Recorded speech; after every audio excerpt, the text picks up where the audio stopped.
Bem-vindos à Liga TDI Brasil, estamos ao vivo, gente. Ao vivo não, né? Nós estamos gravando agora aqui. Eu tô acostumado a falar ao vivo, mas não tá ao vivo não, estamos gravando, tá? Gente, mais uma vez, obrigado pela sua audiência, obrigado por acompanhar aqui com a gente. E para comentar, gente, esse aqui é o nosso programa antigo, mas também novo, tá? Para você entender um pouco melhor. A Liga TDI Brasil foi o primeiro programa aqui do nosso canal e está voltando agora com força, com comentaristas que comentarão diariamente, semanalmente aqui nesse programa e com convidados também semanais para trazer uma palestra, uma explicação bacana. Vale ressaltar que esse programa, o pessoal tá dando um retorno em alguém aí.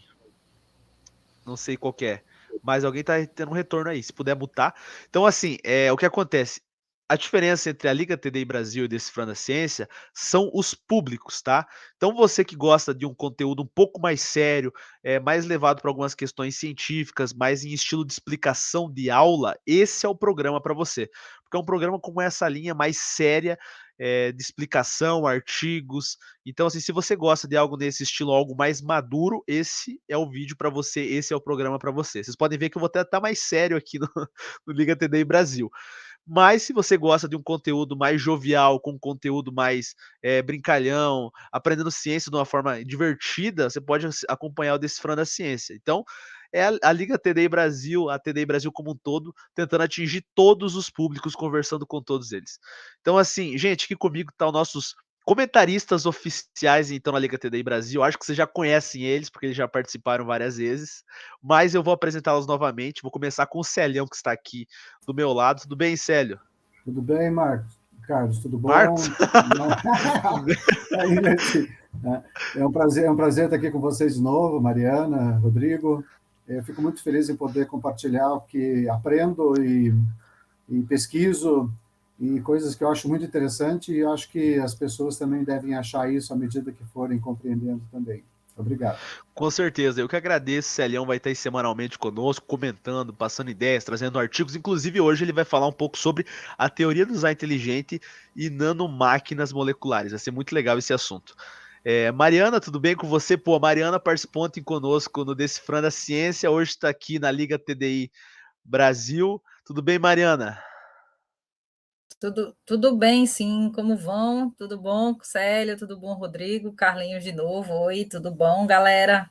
Estamos aí para contribuir um pouquinho aí com a excelente apresentação que o Célio vai fazer, não tenho a menor dúvida. E aqui também meu parceirão antigo de Decifrando a Ciência tá de volta, né? Agora subiu de nível, né, Rodrigão? Agora não pode rir mais. Ah, Agora não pode rir mais. agora não, agora o negócio é sério aqui. Lá você fazia tuas piadinhas, agora aqui você segura a onda que o negócio é sério, meu irmão. Aqui é artigo atrás de artigo. Tudo bem, Rodrigo? Tudo bem com vocês também? Estou satisfeito demais de estar vendo essas carinhas, ainda aqui à distância. Esse programa aí, a reedição dele, o retorno dele, o retorno de Jedi, vai ser muito melhor do que antes. Você Nossa, Ó, sabe que esse negócio de cultura pop é retorno Jedi é do Decifrando a Ciência, tá? Aqui não tem jeito. Aqui você precisa botar coisa mais antigas, tipo assim, sei lá, tá. Mas peraí, trilogia original ou ou remake? O que você tá falando? Isso aí. Não tem jeito, gente, né? Agora...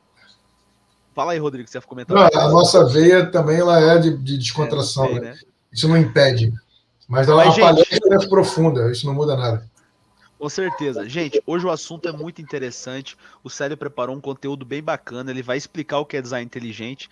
Na verdade, o que mais tem nesse canal é vídeo explicando o que é design inteligente, mas nunca é pouco falar sobre isso, porque muitas pessoas ainda continuam não compreendendo esse assunto. Então é sempre bom reforçar e explicar um pouco melhor. Então, como é que vai funcionar? Nesse primeiro momento, o professor Célio irá fazer uma apresentação, uma explicação a respeito de algumas questões e na sequência então entra eu, Mariana e Rodrigo para estar comentando então a respeito da apresentação dele e também estar comentando um pouco mais, né, conversando com vocês. Então, Célio, agora o palco está com você, meu querido, eu vou colocar aqui então, você já pode então iniciar a sua apresentação. Beleza, obrigado, Carlos. Eu sempre gostei muito da parte de biologia, estudava desde criança e aí a vida profissional atrapalha um pouco, mas sempre paralelamente eu estudava essas coisas.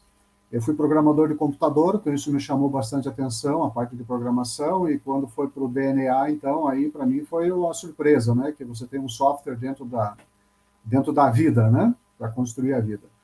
E à medida que a tecnologia avança, a gente vai descobrindo o que os cientistas regulares fazem nas suas observações, principalmente na parte de biologia, microbiologia principalmente, e as nanomáquinas sempre me chamou a atenção. Quando eu li lá a Caixa Preta de Darwin, há, sei lá, 30 anos atrás, na primeira edição que eu tenho ainda, ele citou algumas.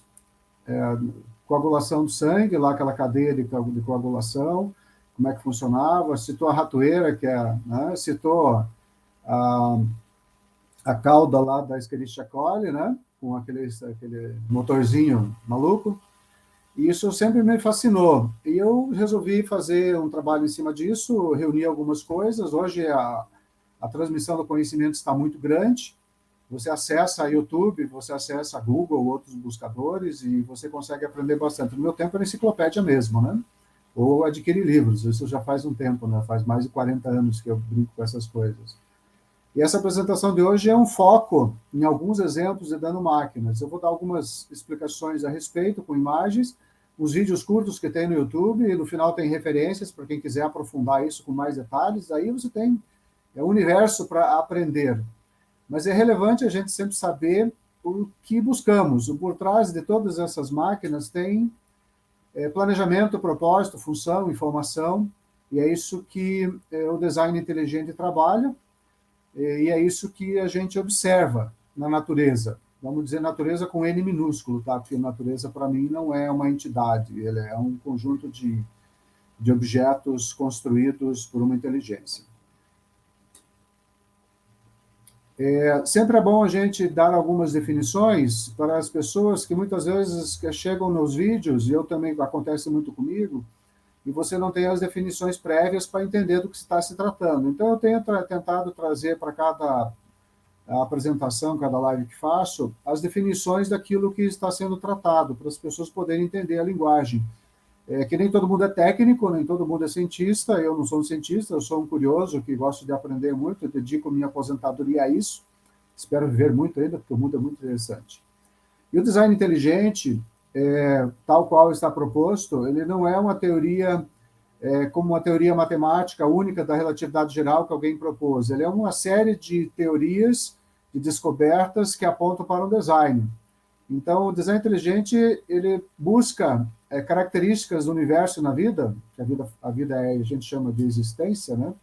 São melhor explicadas por uma causa inteligente, ou seja, uma inteligência por trás dela que fez esse processo funcionar. Uma coisa importante destacar que a TDI, resumidamente falando, não se preocupa em saber quem é o designer. O pessoal, mas não é Deus, não sei. Na TDI a gente não tem essa preocupação, não faz parte do escopo. Também não é criacionismo bíblico, nem religioso, nem científico, muita gente confunde essas coisas. Tá? Por que a TDI não é nem criacionismo bíblico, nem religioso, nem científico? Porque não parte de pressupostos religiosos, ela tem implicações filosóficas e religiosas, como a da teoria de Darwin, da teoria da evolução, também tem implicações filosóficas e religiosas. E a TDI é a ciência de detecção ou não de design inteligente de natureza. A gente utiliza o acaso para dizer que ele é natural. Mas eu tenho uma restrição na definição do que é natural, porque natural significa obedecer às leis físicas. Mas é o caos. O caos também obedece a leis físicas, ele obedece a leis matemáticas. Então, eu diria que o natural, entendido pelas pessoas, não é bem isso que a gente entende, tá? Porque nós entendemos que natural obedece regras, obedece leis físicas. E a teoria de design inteligente é muito, muito, muito, muito antiga. Aqui, Anaxágoras, lá já no século V, já tratava disso. E aí foi aparecendo muita gente ao longo do tempo, principalmente no século XIX e XX, se criou novas ideias a respeito de o relógio lá de Paley, que ele era uma coisa bastante sofisticada para a época dele, tinha um relógio, eram os relógios de pêndulo, depois veio o relógio de bolso, e hoje a gente tem os relógios de pulso e os relógios digitais, enfim. ele era uma tecnologia altamente avançada. E ele comparava isso com a natureza. Tá?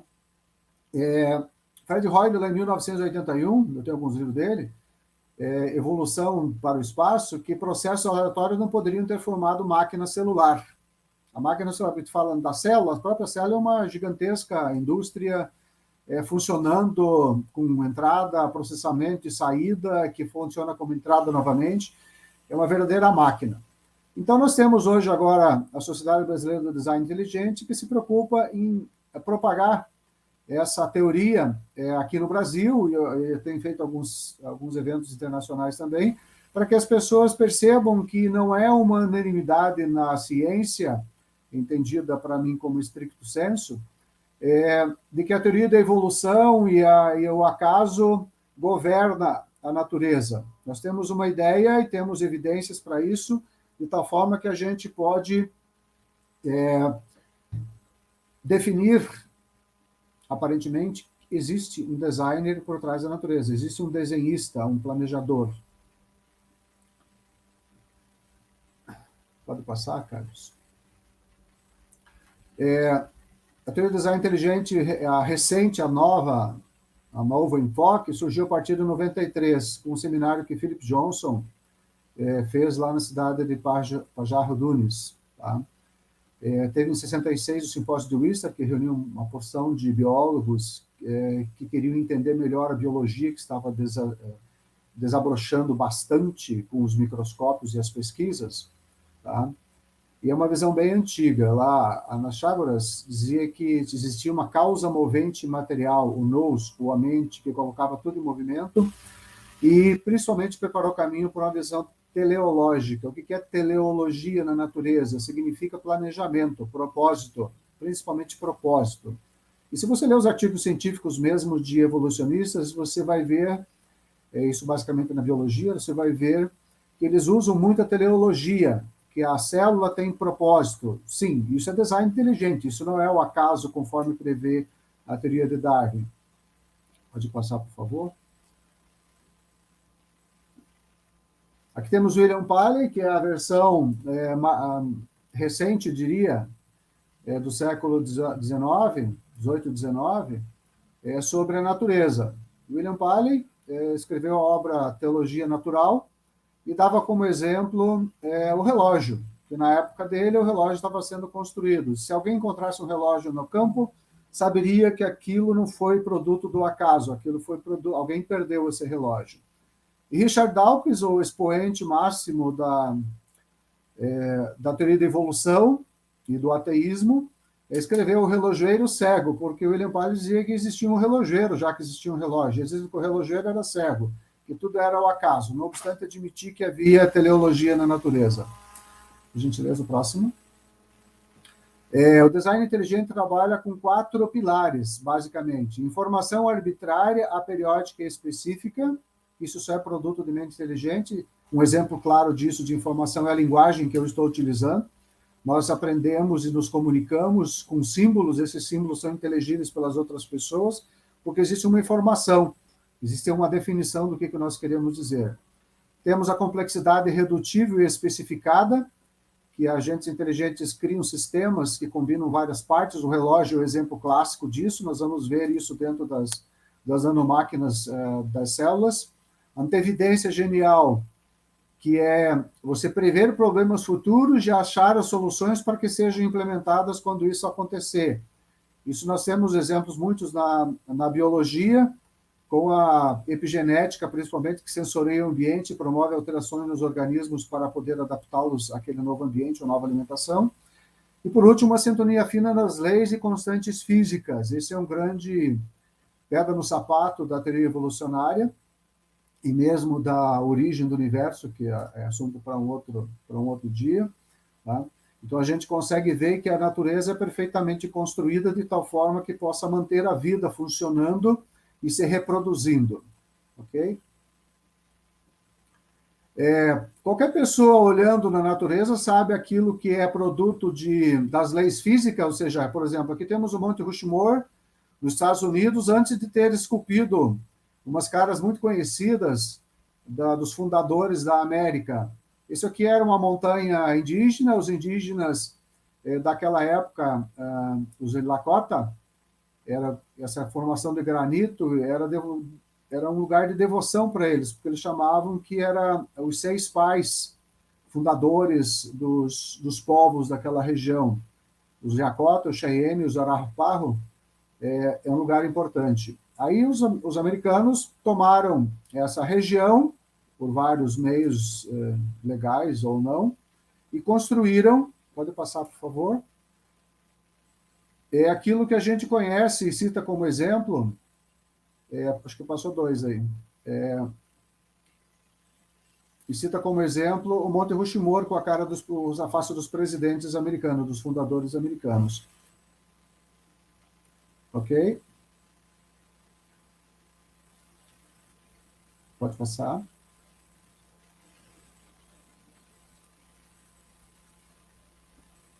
Pode passar, Carlos? Então, entramos agora nas nanomáquinas, ou máquinas moleculares. Se você procurar aí nos buscadores, vai encontrar tabelas e definições científicas sobre isso. Isso não é uma definição que o design inteligente dá. Isso é uma definição que os biólogos e microbiólogos e pessoas que estudam a maquinaria celular encontrou, definiu, e a gente vai ver algumas imagens bem interessantes aí à frente, de tal forma que você consegue trabalhar com elas. Tá? Nós temos aqui, por exemplo, na levedura, em 2006, eles acharam 250 máquinas moleculares. Levedura, posso dizer que faz o queijo, ou faz a cerveja, enfim. Aquelas bactérias que fazem a levedura, elas têm máquinas para funcionar. Aqui temos exemplo de algumas. Pode passar, por favor?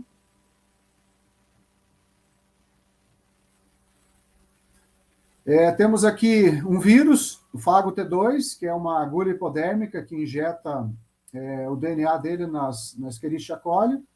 Temos o exemplo da máquina de ATP sintaxe, que trabalha nas mitocôndrias. Todas as mitocôndrias têm milhares e milhares e milhares delas, e cada mitocôndria, cada célula tem milhares de máquinas dessas, e tem milhares de mitocôndrias também. Aqui temos uma imagem ampliada dele. Tá? Ele não está passando o vídeo. Isso é um vídeo. Se puder dar um clique aí.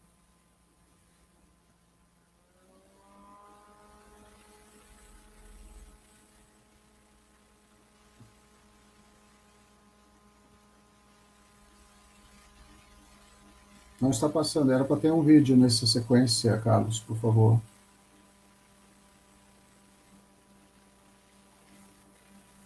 É que, Célio, no StreamYard ele não adiciona vídeo em slide. Por isso que não está aparecendo. Entendi. Então vamos tocar só as imagens. Tem imagens aí, eu sempre coloquei algumas imagens antes. Temos aqui, então, as nanomáquinas da Escherichia coli, o flagelo bacteriano. Temos o rotor, todos os equipamentos aqui que ficam na parede da célula. Temos ela aqui, ela funcionando com a cauda e outras caudas que ela tem de tal forma, que gira até 100 mil rotações por minuto. E toda a descrição dela. Ok, pode passar. Aqui temos uma reconstrução digital dessa máquina, extremamente detalhada, funciona perfeitamente. E quem for na base do slide tem a referência do vídeo de onde eu tirei essa imagem, que você pode ir lá e consultar depois, só para congelar o vídeo nosso aqui, e verificar como é que funciona essa máquina. É importante as pessoas saberem que essas máquinas são máquinas. Não é uma analogia com máquina, elas são verdadeiras máquinas. Pode passar. Todos os slides nossos têm as referências ao final. Aqui nós temos a estrutura do DNA, e o DNA é quem manda construir essas máquinas, cada uma delas, o funcionamento de cada uma delas. Ele é um software extremamente sofisticado. Para quem é programador de computador sabe perfeitamente o que estou falando. Ele roda no telefone de vocês, roda nos computadores. Todo no mundo hoje em dia funciona com software, que são os programas que as pessoas desenvolveram para fazer acionar as máquinas dos mais diversos tipos que faz a nossa sociedade funcionar. Pode passar. Aqui são algumas das nanomáquinas que fazem a duplicação do DNA. Tem a helicase, que promove a abertura da dupla hélice, ele separa o código em dois, de tal forma que depois ele pode reconstruir dois códigos. Isso aqui é uma duplicação do DNA para fazer uma duplicação celular. A gente, diariamente, perde ou substitui cerca de 50 a 70 bilhões de células. Então, tudo isso acontece aos milhões de vezes, enquanto a gente está falando aqui, no corpo de cada um de nós. Temos a primase, que vai lá e marca determinadas regiões do DNA para poder fazer a cópia. Ele cria um primer, que é um marcador de onde começa a cópia e onde termina a cópia. Pode passar a próxima. Temos a ligase, que refaz as conexões das duas fitas do DNA. A polimerase, que são tudo enzimas, é uma máquina. Isso aqui está tosco, né? É uma coisa, parece uma bola. Mas ele é uma máquina de leitura, ela lê muito mais rápido um DNA do que nossas cabeças de gravação dos cabeçotes de leitura dos nossos discos rígidos. E ela reconstrói o DNA todo. Então, nós temos o DNA em cada célula, metade da fita é uma fita original e metade da fita é uma fita nova.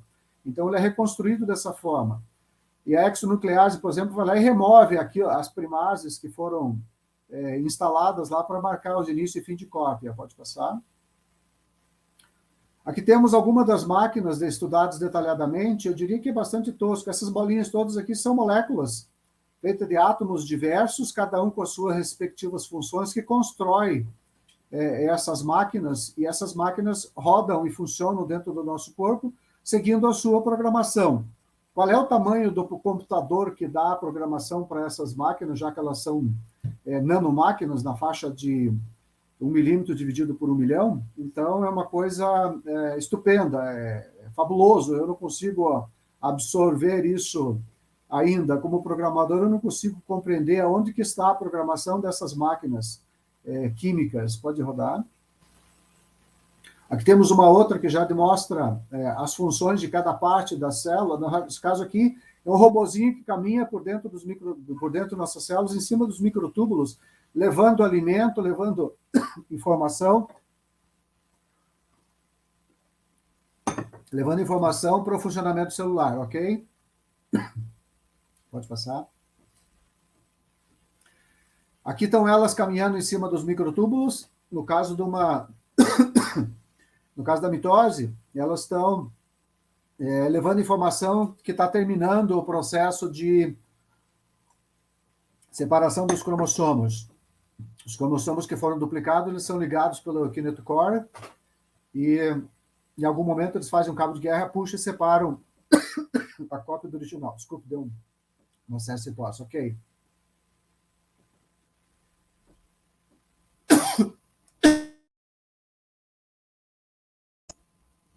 Aqui temos o que seria o vídeo em que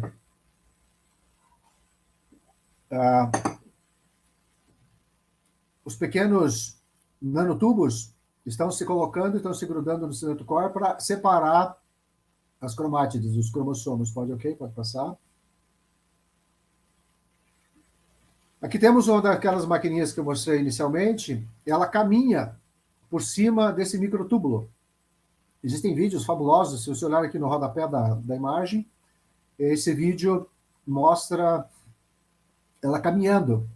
Só que o vídeo mostra uma caminhar em slow motion, porque ela caminha na velocidade alucinante por cima desses microtúbulos. Ou no caso da divisão celular, ou dentro da própria estrutura da célula, que é o citoesqueleto da célula, também são microtúbulos que mantêm a célula estruturada sem ela implodir pelo peso das células em volta, ok? Essa aqui é a quinesina, a gente chama de quinesina. Ela carrega elas em cima desse pacote aqui, ela leva as endorfinas para o nosso cérebro, ok? Pode passar.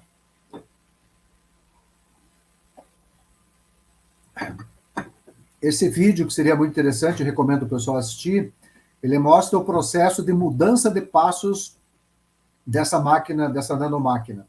Ele está andando em cima do microtúbulo e é acionado por proteínas e por enzimas, ele liga e desliga e o pezinho muda do lugar para outro, mudando atomicamente a maneira de fixar esses pés no microtúbulo. Ele se agarra da maneira adequada, atomicamente falando.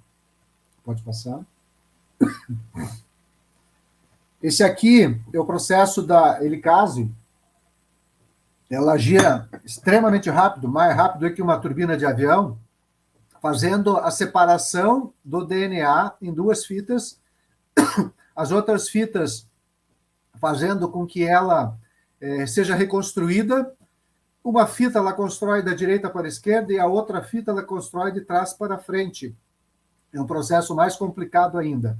De tal forma que, no final desse serviço, você tenha dois conjuntos de cromossomos dentro de uma célula, de tal maneira que a célula possa se dividir e ter a cópia idêntica de cada uma delas, ok? Aqui mostrava os detalhes dela em altíssima velocidade, mais rápido que as leituras dos nossos cabeçotes de leitura de disco rígido dos computadores, uma coisa absurdamente rápida. Uma célula demora mais ou menos 1 hora para se duplicar. Então, imagina duplicar os 23 cromossomos e fazer todo o que precisa ser feito em 1 hora.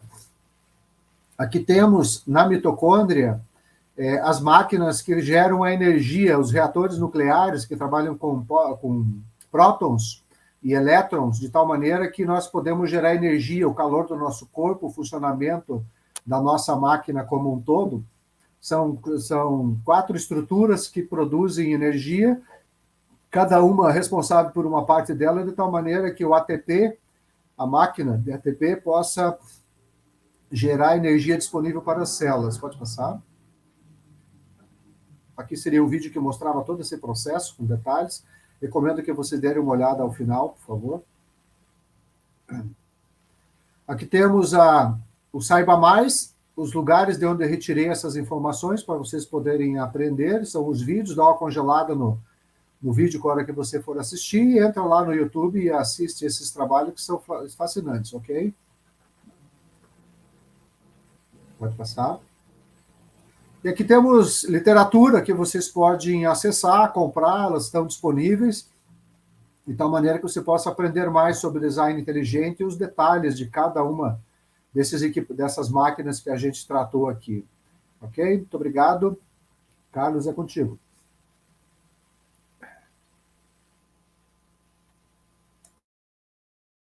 Deixa eu subir aqui para transmissão e adicionar todo mundo de volta. Pera aí, tá todo mundo voltando aí. Rapaz, precisa falar mais alguma coisa depois dessa explicação do Celhão? Só uma pena a questão dos vídeos, né, pessoal? É porque realmente a plataforma que nós usamos aqui, se for adicionada direto na apresentação, ela não captura essa questão dos vídeos, tá? Mas a gente vai na próxima vez tentar deixar separado e adicionar isso aí em outro momento. E aí, Mariana, o que você achou dessas máquinas moleculares? Isso aí é impressionante, é evidência de design inteligente? Se sim, por que você acha isso? Não, porque quando a gente fala disso, né, tem várias... Brilhante, né? Primeiramente, brilhante, viu, Célio? Como sempre, uma potência. Mas... que é isso. Existem outras, né? Por exemplo, ali ele falou, né, tem a actinimiosina, que faz contração muscular, você vai ter várias nanomáquinas. É porque, assim, a gente tem um tempo, né, Célio? Não pode ser até amanhã falando, mas existem inúmeras nanomáquinas. Gente, vocês têm noção? Talvez, assim, não se torne tão palpável, mas imagine que existem máquinas, que são fibras musculares, que fazem o seu músculo contrair e relaxar. Se não tivesse essas nanomáquinas, se não tivesse esses agrupamentos, se você não tivesse as quinesinas, se você não tivesse as máquinas de replicação do DNA, se a gente não tivesse também as máquinas de transcrição e tradução da informação gênica, a gente não ia ter as proteínas que propriamente fazem isso. Então, são máquinas que conseguem ler uma quantidade de dados absurda. Só um minuto, gente. Deixa o Rodrigo ir falando, tem uma E fui chamada Ela ali fez rapidinho. sucesso, hein? Ela fez sucesso, sabia, Mariana? Fez sucesso, porque Vai ali lá veio com ela, mas ela linha fez ali, sucesso. aí... Ela fez sucesso no Decifrando. Mas, Rodrigo, vamos deixar a Mariana lá ver as coisinhas lá, ela já volta aqui conosco. Rodrigo, comenta aí então o que você achou sobre essas questões das máquinas moleculares, né? Não, e sem dúvida, essa questão que o Célio falou é impressionante porque ele diz que são máquinas, né? Isso me faz pensar cada vez mais que toda a configuração, a estrutura, ele que já lidou com software, com todas essas coisas relacionadas ao computador, o como isso é impressionante, o como isso poderia ter surgido através de processos naturais. Será que teria possibilidade, Rodrigo, você como biólogo, identificando na natureza de que processos naturais poderiam produzir algo tão excelente como o que o Célio apresentou? Eu tenho algumas coisas a comentar aqui brevemente. Primeiro, Célio, obrigado demais aí pela palestra. Como a Mariana falou, podia ir muito mais, né, mas a questão de tempo. Ele foi contido, mas é o suficiente para a gente ver, para a gente se encantar e ficar chocado ao mesmo tempo. Né? Por que chocado? Porque você não precisa entender tanto o que está ali, na verdade. Né? Se a gente for exposto e mostrar que realmente isso aí é trabalho de anos de pesquisa, de acúmulo de conhecimento, como o Célio mostrou, você já fica assim, meu Deus, será que são máquinas mesmo que estão dentro das nossas células e operando? Para vocês terem uma ideia, eu fiz uma graduação em Ciências Biológicas, terminei em 1998. Em nenhum momento durante essa graduação, já tem um tempo, ok, mas em nenhum momento durante essa graduação eu tive acesso a esse tipo de informação. E quando tinha oportunidade, os professores passavam por cima desse tipo de informação, porque parecia que estavam querendo, sei lá, talvez esconder alguma coisa, né? Porque, na verdade, uma vez que você é exposto a isso, não tem como a gente começar a achar que isso pode ser fruto de processos naturais aleatórios, não guiados e coisas do gênero. Né? Fica evidente que eu me sinto assim na época que eu fiz ciência biológica, Zocélio, parecia que eu estava na época do Darwin, sabe? Que olhava uma célula como se fosse uma geleia, né? Uma grande geleia. Porque os próprios que conduziam essas disciplinas não mostravam para a gente. Uma vez que você via lá, se você fosse capaz de ver um robozinho molecular dentro da célula, você fala, meu Deus, não é possível. O que está acontecendo? Aí um comentário que eu tenho aqui breve, Célio, é o seguinte: você acha que daria para, numa ordem de aprendizagem, assim, dentro de um curso de ciências biológicas, por exemplo, atualmente, eu tenho a impressão de que se você apresenta uma aula dessa antes da teoria, da exposição da teoria darwinista, ainda que seja a mais recente, a síntese darwiniana com todas as modificações, etc. Se você apresentar isso antes, é melhor do que apresentar depois. Porque você tem que apresentar uma aula dessa antes, dar um tempo, esperar os alunos esquecerem, aí apresenta a aula sobre os mecanismos darwinianos que supostamente criaram essas máquinas. Fizeram essas máquinas virem em existência e se manter. Porque se você fizer o contrário, apresentar os mecanismos darwinianos, né, o que tem aí está aí na mesa, as cartas na mesa, e apresentar uma palestra, como você fez, breve sobre isso, a pessoa fica com muitas perguntas na cabeça. Mas como que pode aqueles mecanismos explicarem como isso surge, como isso é mantido e como isso é transmitido? E detalhe, isso ainda tem que estar na explicação de que isso aí vai estar num animal, numa planta, que depois de um tempo vai se transformar em outro. Como é possível isso, Sérgio? Eu diria assim que essas nanomáquinas, está dando um retorno aí. Essas nanomáquinas, elas são uma evidência inesculpável da construção por um designer da vida. Tá? A Mariana estava citando alguns exemplos ali, isso é um vasto material, se você colocar lá nanomáquinas moleculares aí na internet em inglês, tu vai ter uma lista monstruosa. Eu quando fiz, eu até mandei aí no grupo as informações, um breve resumo disso, é fabuloso. Tem engenheiros que trabalham... O breve resumo do Célio dá folhas, tá? E folhas e folhas. Foram só 16 páginas de resumo. Só 16. Então, assim, eu acho que a gente podia aprofundar esses temas, a Mariana, você, na bioquímica, o Marcos, enfim, pegar uma nanomáquina dessas e destrinchar em 1 hora, não em meia hora, em 1 hora, para as pessoas compreenderem, porque esse é um conhecimento que está disponível, a quem interessar possa, é só procurar, que você acha, não tem dúvida nenhuma. E você olhando uma máquina dessas, eu sigo lá o setor de robótica da Universidade de Boston, e os caras constroem robôs fabulosos. Os robôs dão piruetas no ar, dançam, né? Mas nada comparável com essas maquininhas que a gente tem dentro da gente. Então, acho que vale a pena aprofundar isso. Os vídeos que eu citei ali são fabulosos. Eu peguei alguns dos mais curtinhos, tem vídeo de 1 hora. O cara dá uma palestra com detalhes, riqueza de detalhes do funcionamento dessa máquina. E é impossível uma pessoa racional achar que aquilo não é obra de uma inteligência, que aquilo é obra do acaso. O acaso, eu digo que tem que obedecer às leis físicas e, obviamente, a química, né? Então, para mim, é inexcusável, não tem como, é inegável isso. E aí entra o seguinte, sem querer interromper, mas já interrompendo, não apenas o funcionamento, ele é complexo e extremamente, né, não viável para pequenos passos evolutivos através da proposta de Darwin, mas até a informação que o DNA tem para criptografado para gerar essas nanomáquinas também é complicado. Porque hoje a gente já se sabe, antes se falava muito em DNA lixo, né? Mas hoje a gente sabe que, na verdade, os introns, que eu costumo dizer, até brincar nas minhas aulas, são os intrometidos, né? Que não deveriam estar na sequência. Na verdade, eles são aí responsáveis justamente pelo splicing, né? O mais conhecido splicing alternativo. Então, o mesmo gene ele pode ter configurações de proteínas diferentes, o que faz com que o genoma não precise ser tão grande. Mas o fato é que a gente tem nanomáquinas, a gente tem enzimas que também são, a depender de como você observa, são consideradas nanomáquinas, porque fazem metabolismo, né? Você tem aí a ATP sintase, o professor mostrou aí, né? O Célio mostrou aí a parte final da geração de energia, né? A nossa usina energética celular é a mitocôndria, esse processo de geração de ATP é uma nanomáquina. Então, ela consegue usar uma bomba de prótons, olha que fantástico, uma bomba de prótons para gerar ATP através da sua comida. Ela pega lipídio, pega carboidrato, pega proteína que você consome. Proteína nem tanto, né? Proteína ela vai mais para músculo, principalmente nos animais, mas no geral eles utilizam essas biomoléculas para gerar energia, entendeu? Então, o índice, inclusive reserva de energia, a gente tem controle glicêmico através.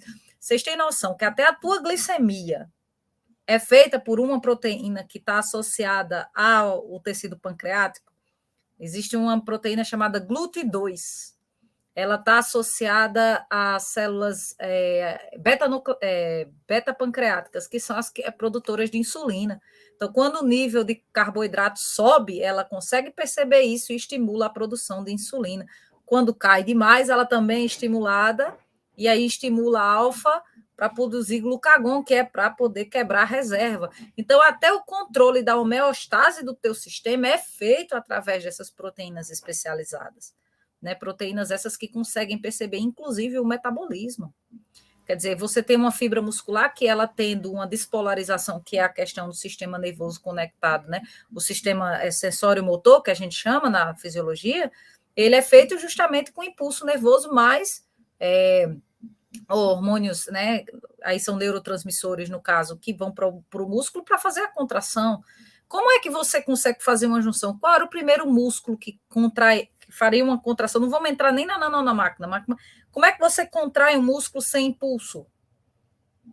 Então, assim, o problema do evolucionismo, pelo menos no naturalismo, quando entra nessa parte, é porque, como a gente teve aí o podcast, né?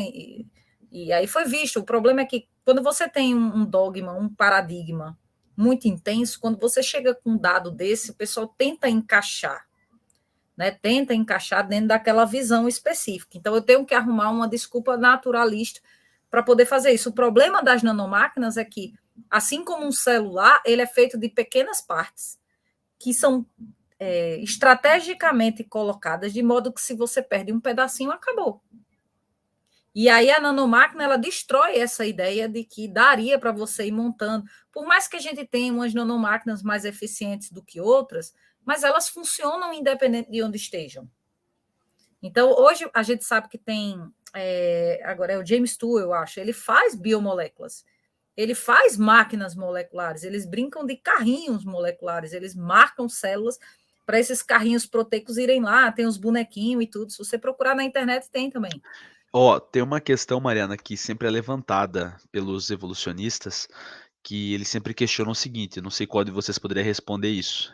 Agora eu vou fazer o papel do evolucionista aqui.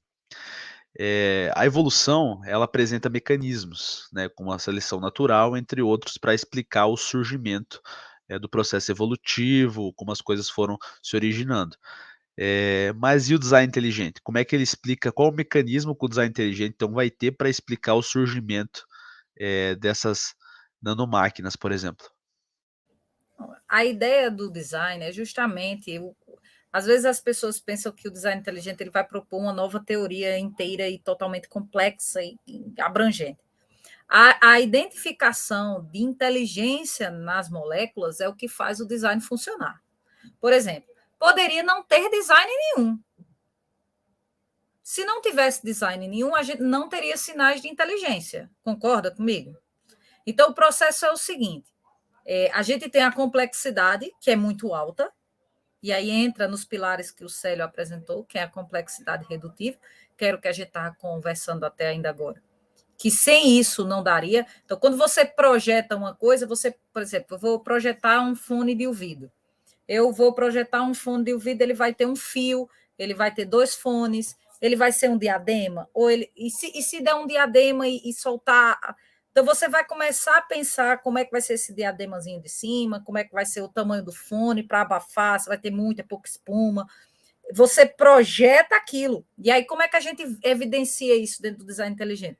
Observando todas as partes. Então, uma nanomáquina ela tem uma complexidade redutiva. A gente está identificando sinais de inteligência. Uma nanomáquina possui uma informação arbitrária. Se ela não possui, ela vende uma informação arbitrária, que é o genoma. Depois ela tem anteevidência, porque as máquinas moleculares, incluindo as que são principalmente as partes do metabolismo, todas as vias metabólicas têm uma via acessória. Tipo assim, se a via de carboidrato não funcionar, a via lipídica vai funcionar. Se nem funcionar a lipídica, nem de carboidratos, vai funcionar a proteica. Por isso que quando a pessoa passa muita fome, perde massa magra. Quem assiste aqueles seriados do pessoal que vai para dentro das florestas e fica magrinho, aquela magreza deles é de desnutrição. Quando a gente diz que o indivíduo está desnutrido, é que ele está consumindo o próprio nutriente. E aí, se não tiver nutriente nenhum, esse indivíduo ele vai morrer de fome. Você está entendendo? Então, quando a gente está no design inteligente, a gente vê justamente os 3 postulados. Poxa, isso aqui dá para eu reduzir? Dá para ser os pedaços sozinhos? Dá para ele funcionar? Ele tem anteevidência? Ele tem mecanismos de escape? Ele tem formas alternativas de funcionar? Se ele não tem, se ele encaixa dentro dessas premissas, que foi o que o Célio brilhantemente apresentou, a gente diz que é projetado, é um projeto. É como se você estivesse andando dentro da beira de uma praia e você visse um castelo de areia. Aí você só tem 2 opções, você observa e você vê. Foi projetado ou aquilo ali tem sinais de que poderia ter sido chuva, vento, intempéries e coisa dessa natureza. Entende? Então, é basicamente isso que a gente faz. Ao identificar que é uma informação arbitrária, que tem sinal de inteligência, ela não surgiu porque, veja, isso não sou eu que digo, isso é o próprio coautor da teoria da evolução que diz, que é o Alfred Russel Wallace. A seleção natural, ela não tem poder criativo. Ela não é capaz. Ela é uma peneira. Pense numa peneira. O que uma peneira faz? Você tem lá grãos, passou na peneira, os maiores ficam, os mais fininhos passam, não é assim? A seleção natural faz exatamente isso. Existem as espécies que elas são selecionadas a depender. Entendeu? Portanto, não aumenta a informação, sempre diminui. Exato. A gente pode até ter alguma variação, uma pequena variação dentro daqueles grupos, mas você não vai ter um salto evolutivo como é proposto, porque a gente não tem evidência disso. Até porque o próprio registro fóssil só registra os tipos. Então, essas transições, além de raras, se houver, elas são muito raras, elas não são a maioria. Então, o que acontece é que os indivíduos surgem em tipos prontos, dentro do registro fóssil e como a gente está observando. Então, se isso é real, se não conseguimos produzir uma resposta por seleção e mudança através do tempo, se aquilo tudo se mudar, desanda, entendeu? Aí é design, tem alguém que tem que ter projetado. E aí então, só para definir, só por definição, então, o mecanismo é o próprio designer que vai estar projetando isso? Então, agora não eu questionar necessariamente o design, porque a gente não está... É a informação genética que é arbitrária. É ela a fonte de toda a informação, pelo menos biológica. A gente não está falando aqui de astrofísica, pelo amor de Deus, eu estou falando de biologia. Biologia é código genético. Até onde eu entendo, não há nada que não seja dentro de uma célula que não esteja lá no material genético. Só que o problema do material genético, ele é um código arbitrário. Como é que eu formo um código arbitrário sem interferência de nenhum, sei lá, como é que chama o pessoal? Desenvolvedor de software. É a mesma coisa de eu pegar um computador, rodar um programa que faça linhas de comando aleatório e sair um software que funciona sem bug. Isso é quase impossível de acontecer. Aí eles dizem, não, mas é milhões de anos. Sim, mas milhões de anos não vai gerar a vida do jeito que a gente conhece. Entendeu? A vida, ela tem uma estrutura, e aí eu não vou nem entrar na ecologia. Porque aí, eu vou entrar numa questão que eu sei que o Célio gosta, né? Que é a questão das probabilidades. Quando a gente joga, e talvez isso eu possa até falar depois no teu próximo... Não, mas não tem nada a ver, né, para falar no próximo programa. Mas eu ia pedir para você, Célio, se a evolução dentro dos bilhões de anos, ela consegue, digamos assim, pela probabilidade... Por exemplo, assim, o que o evolucionista vai dizer? Bom, mas se você tem bilhões e bilhões de anos, então alguma tem que dar certo, entendeu? Você tem várias chances de tentar para conseguir acertar uma. Então, assim, isso é o suficiente dentro da probabilidade para que ele esteja certo ou não? Não, não é.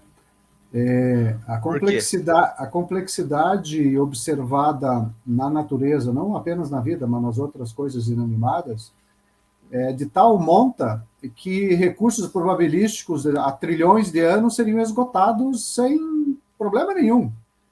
Existem vídeos aí de pessoas que calcularam. E o primeiro que calculou foi Fred Hoyle, se eu não me engano, que foi o que criou o termo do Big Bang, né? Pejorativamente. Ele chegou e fez os cálculos lá dos átomos de carbono. Ele fez uma previsão. Olha, a gente precisa, para que o átomo de carbono funcione adequadamente no universo, ele precisa ter uma ressonância de um grau X, de tal forma que ele consiga se relacionar com os outros átomos de uma maneira extremamente precisa, porque se isso não acontecer, não existe vida. Ele fez essa previsão e depois dessa previsão foi confirmada uma ressonância dentro dos núcleos do carbono, que a gente basicamente funciona com carbono, né? É a grande massa nossa. E a partir daí ele já diz o seguinte, olha, a vida é impossível surgir ao acaso, né? Então, assim, talvez um outro lugar do universo já tenha surgido, mas aqui é impossível surgir do acaso, então ele já criou a ideia da panspermia há muito, muito tempo atrás. Por quê? Porque ele já fez os cálculos, ele viu que aquele tipo de... Ele disse assim, olha, olhando os átomos, que era o objeto do estudo dele, é impossível que esse negócio aqui funcione se não tiver um projeto por trás. Ele já chegou à conclusão, não foi? Ele nem era design inteligente, era ateu, né?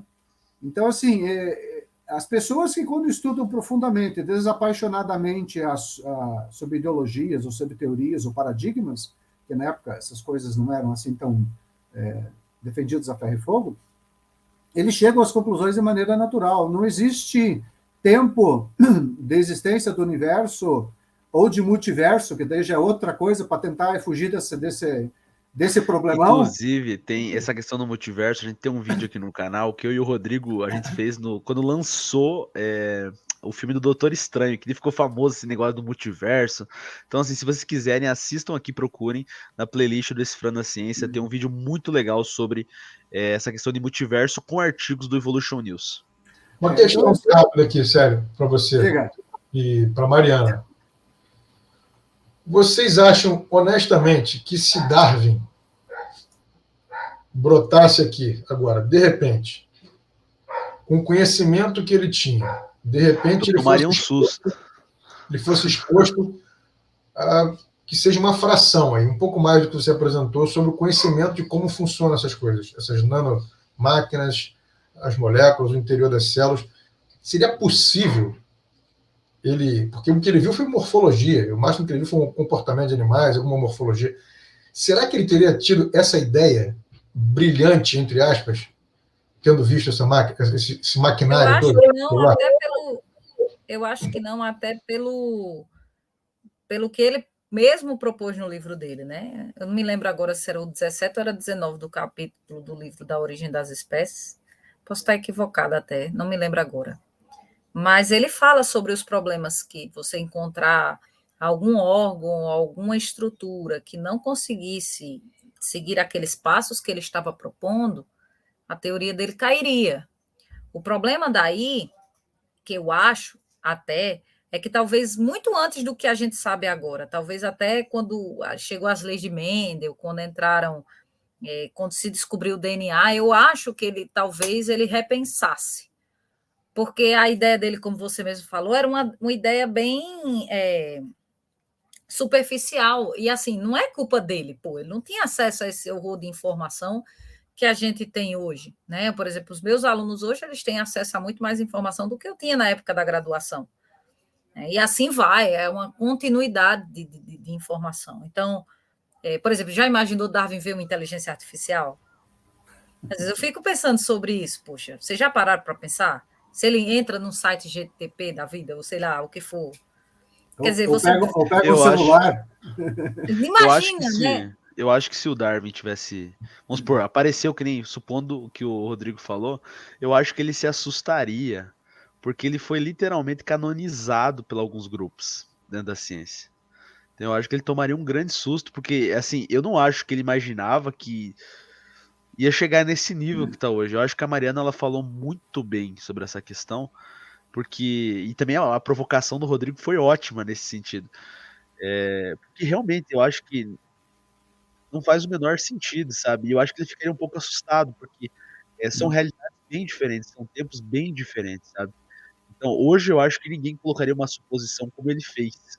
Hoje, nos tempos de hoje. Os próprios evolucionistas, Carlinhos, dizem isso. Por exemplo, eles dizem assim, olha, a fisiologia, a bioquímica, todo mundo seguiu sua vida sem evolução. Hoje eu dou aula num curso e eu não preciso da aula de evolução.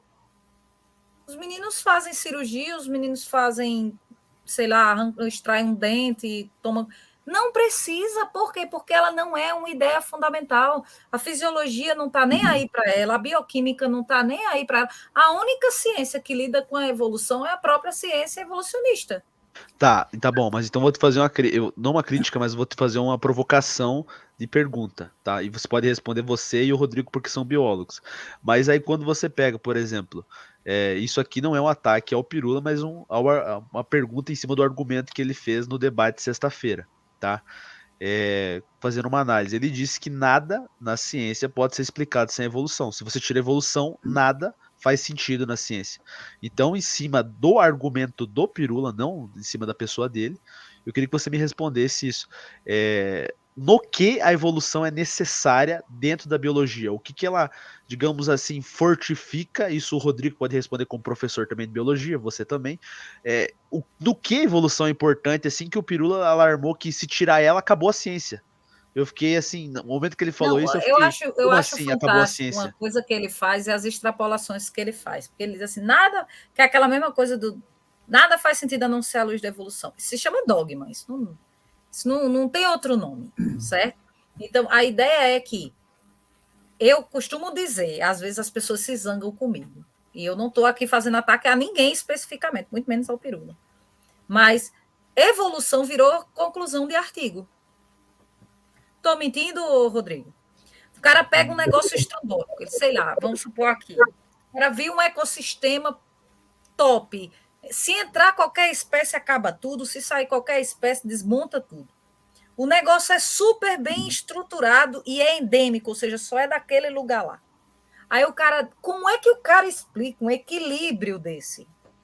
Aí você vai para a conclusão do artigo. Eles, não, por conta da... Ou uma espécie que ninguém sabe por que tem uma determinada estrutura. Aí ela vira ao longo da evolução, ninguém tem prova disso, mas de lá, ao longo da evolução, pelo hábito do animal, que deveria ser na água e deixou de ser na água, passou a ser na terra, ou deixou de ser na terra, ele adquiriu tais estruturas.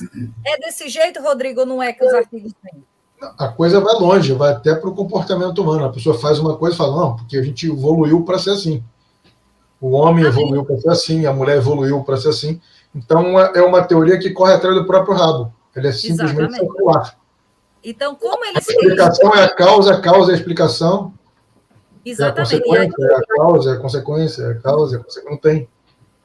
Mas, Rodrigo, e você aí também... entra, só para terminar essa linha de raciocínio, Carlos, e aí entra o que ele falou, por exemplo, vou dar um exemplo do que foi dito no debate, já que trouxemos isso à tona.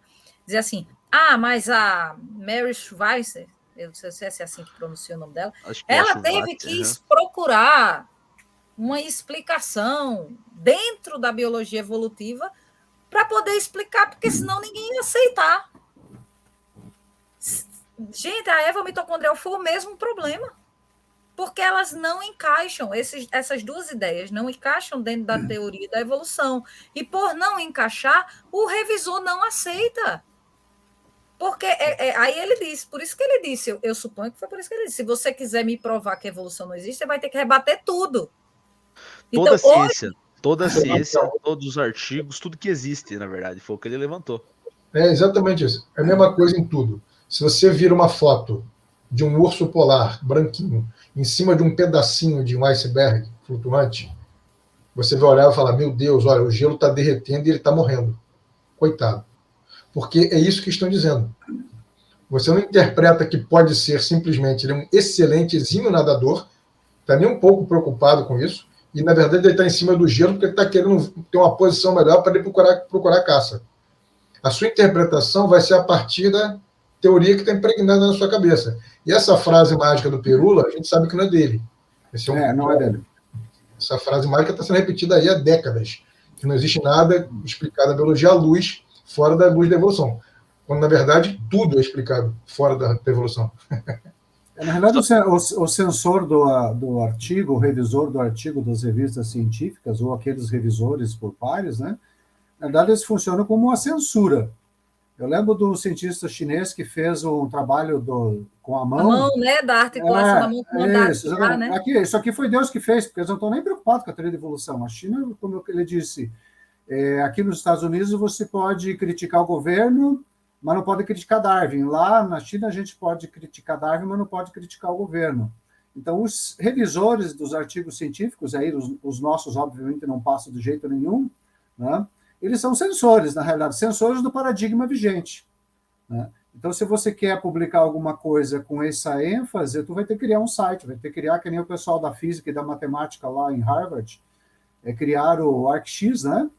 Para poder publicar seus artigos sem passar pelos revisores, porque além deles ter que pagar uma fortuna para uma revista especializada a publicar, né? Ainda ele não publica. E a ideia que a pessoa teve, o tempo que ela empregou, não pode nem ser compartilhada, porque não vai ser compartilhada.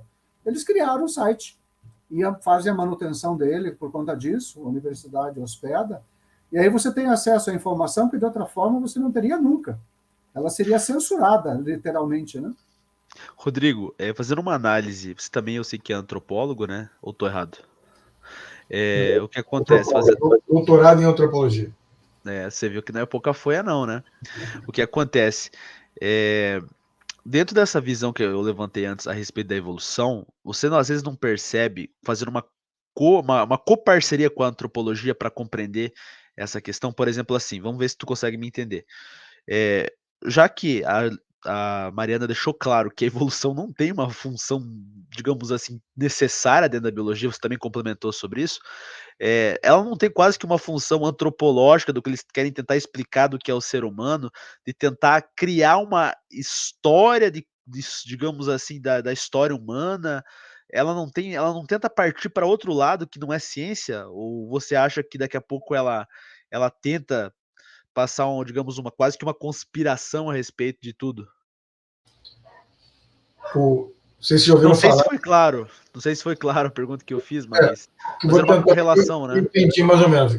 Tem um autor que é muito conhecido, chamado Yuval Harari, que é um judeu, um judeu não crente, que tem escrito muitas coisas sobre a história da humanidade.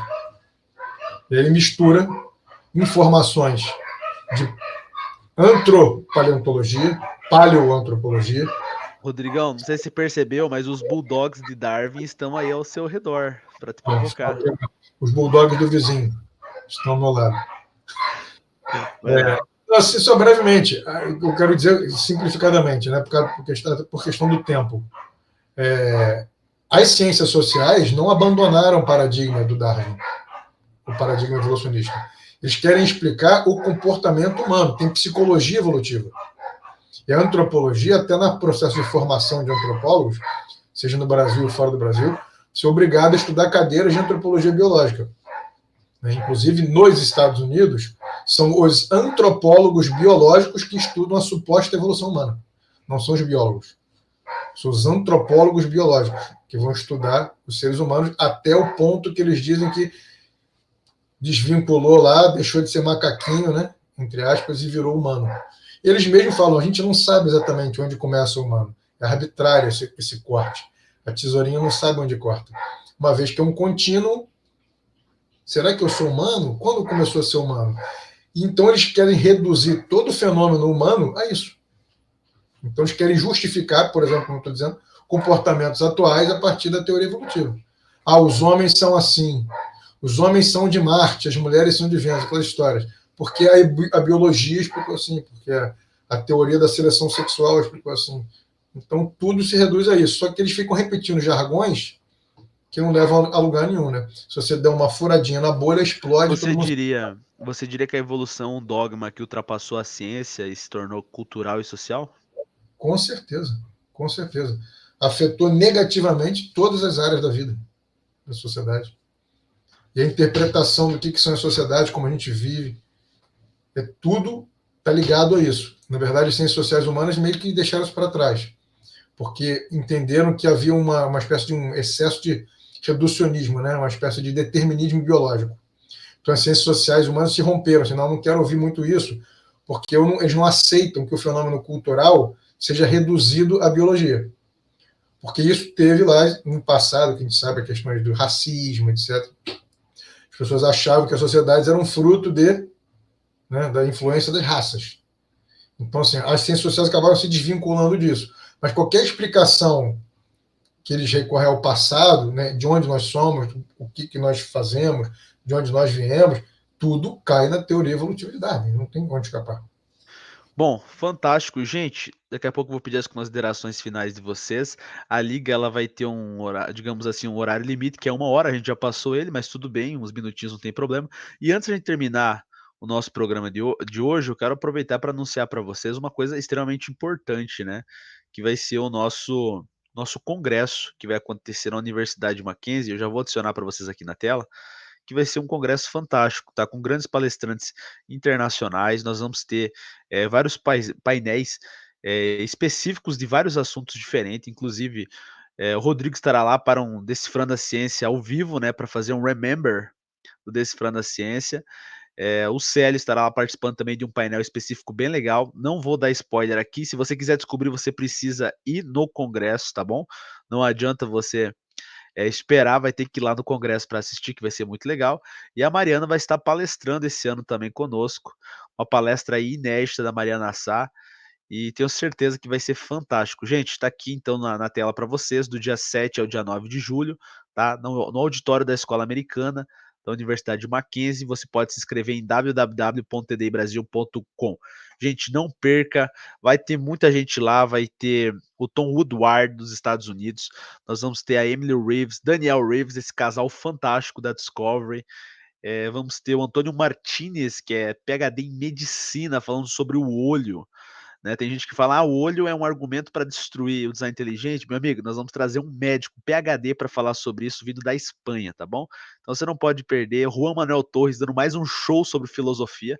Vai ter muitos filósofos esse ano, tá? Vamos ter 3 filósofos, porque o Pondé também estará lá, tá? Vamos ter até um ateu participando esse ano do nosso congresso e será muito bem recebido e conversará conosco lá. Então você não pode perder esse congresso, que será sem dúvida, inesquecível e marcante, tá bom? Gente, Quero pedir as considerações finais do Célio, da Mariana e do Rodrigo. Pode começar com você, Célio. Pessoal, agradeço muito a atenção, eu gostei muito de participar. Esses são assuntos que me fascinam, então é gostoso trabalhar. Pesquisar é um prazer para mim, eu me aposentei justamente para fazer essas coisas, poder compartilhar o que aprendi. Acho que a alegria de aprender é algo muito especial, eu gosto muito disso. Um prazer rever os amigos, espero que as pessoas que forem ver a apresentação possam buscar mais. Isso é apenas uma dica, o que a gente fez aqui é apenas uma dica de saiba mais, porque é muito relevante saber de onde a gente veio, porque isso define para onde a gente vai. Muito obrigado. Uma boa tarde. Obrigado, Celião. Mariana, com você. Eu quero agradecer novamente ao convite de estar aqui de novo, agradecer ao Carlos, o Célio aí pela brilhante palavra, pela companhia do nosso ilustre Rodrigo. É uma potência esse rapaz, não é não? E é isso, gente. A gente está aqui tentando esclarecer. Ainda há muito para se aprender, ainda há muito para se pesquisar. Não tem nada, nem prego batido, nem ponta virada. Acho que só as conclusões da gente é que está assim. Mas a ciência, o que eu acho mais bonito da ciência é isso, ela é fluida, né? Hoje a gente acha que sabe alguma coisa, daqui a 10 dias a gente descobre outras coisas e novas ideias vão surgindo e a gente vai crescendo e é um ad contínuo, vamos até onde Deus mandar. Então eu quero agradecer aí pela oportunidade de estar aqui novamente, convidá-los novamente a estar com a gente lá em São Paulo, lá no Mackenzie esse ano, vai ser muito legal. Então, de qualquer forma, aguardo todos lá. E, gente, tá aí também o Rodrigo Pena para suas considerações, ele que é o nosso parceirão aí. O Rodrigo já é especialista em ser comentarista, né, cara? O Rodrigo, eu até brinco que ele já tem um sotaque, cara, o carioca, cara, qualquer coisa que você bota ele já tem um jeito para comentar, entendeu? Eu acho maravilhoso. Rodrigão, é com você. Eu já não acho isso, não. Eu já acho que a Mariana que é muito mais, A né? Mariana é 10, né, cara? Pô, a Mariana é. Mas olha só, Célio está de parabéns. Obrigado demais por compartilhar com a gente essa sabedoria, esse conhecimento. Quem assistiu, pô, com certeza aprendeu muito. Eu aprendi muito, porque eu não sou dessa área da biologia. Estou sempre entrando nisso aí, vendo coisas que eu nem fazia ideia, né? É impressionante, é chocante, é um negócio assim absurdo, de maravilhoso, como que essas nanomáquinas existem, funcionam, e como que ainda tem gente achando que isso pode ser fruto de processos naturais. É uma coisa assim que acho que pessoas de... Basta ter boa vontade para perceber que isso não é possível. Uma questão muito clara. Então, assim, não tenho muitos comentários a fazer mais, é por causa do tempo. Só agradecer mesmo, realmente convidar todo mundo para estar com a gente lá. Ah, e dizer que é uma alegria estar de volta aqui, matando saudade digital. Doido para encontrar vocês pessoalmente. E vai ser um sucesso esse congresso, vai ser espetacular, cada vez melhor. Grande abraço. Gente, é isso aí, tô muito feliz de ter vocês aqui. Gente, então vocês estão conhecendo aí os novos comentaristas da Liga TDI Brasil. Obviamente nós vamos ter vários convidados, tem vários palestrantes da TDI que vão participar, vão trazer aqui um tema, né? Professor Ricardo, professor Rudinei, vai ter vários professores que vão estar vindo aqui trazer uma apresentação e nós vamos estar aqui comentando com os nossos comentaristas da Liga TDI Brasil. Então, muito obrigado, Célio, ótima apresentação, muito obrigado por trazer isso pra gente. Mariana Sá, você foi excelente aí nos comentários, como sempre, assertiva. E, pô, Rodrigueira não tem erro, né, cara? Traz o Rodrigo que vai dar certo. Rodrigo, muito obrigado pela sua participação, foi sensacional. E, gente, também muito obrigado para você de casa, você que assistiu até agora o programa aqui. Tenha certeza que você é um dos grandes motivos a gente tá fazendo esses vídeos aqui. Motiva. Pô, a gente chegou a 16 mil inscritos. Isso é muita gente. Quando eu cheguei aqui no canal, tinha 300 pessoas. A gente tá com 16 mil. Cara, é fascinante poder ver como vocês estão valorizando esse canal, como vocês estão interessados nesse assunto. O canal tem crescido cada vez mais. E logo, logo a gente vai bater 20 mil, gente. 20 mil é muita gente. Eu tô muito empolgado. Então, assim, muitas vitórias que estão acontecendo. Então, não se esquece de se inscrever no canal, deixar o like, compartilhar o vídeo, mandar para o máximo de pessoas, tá bom? Se você gostou, realmente faça isso, tá bom? Isso motiva. Se você curte o vídeo, o YouTube vai entender que você gostou e vai compartilhar para mais pessoas. Se você compartilhar o vídeo, então o YouTube vai compartilhar e vai colocar na sua barra de recomendação. E se você se inscrever, você não vai perder vídeo nenhum. Então faça esses 3 passos que não tem erro, tá bom? Gente, muito obrigado a todos vocês que assistiram até aqui. e até o próximo. Até a próxima, né, Liga TD? Eu tô acostumado a falar até o próximo desse Falando Ciência. Eu preciso me acostumar, tá, gente? Eu preciso me acostumar que agora estamos voltando com 2 programas, tá? E daqui a pouco vai ter 3, 4, nós vamos ter 20 programas aqui, tá bom? Vai se inscrevendo que cada vez a gente vai aumentando aqui o nível de programas. Então até a próxima, Liga TDI Brasil.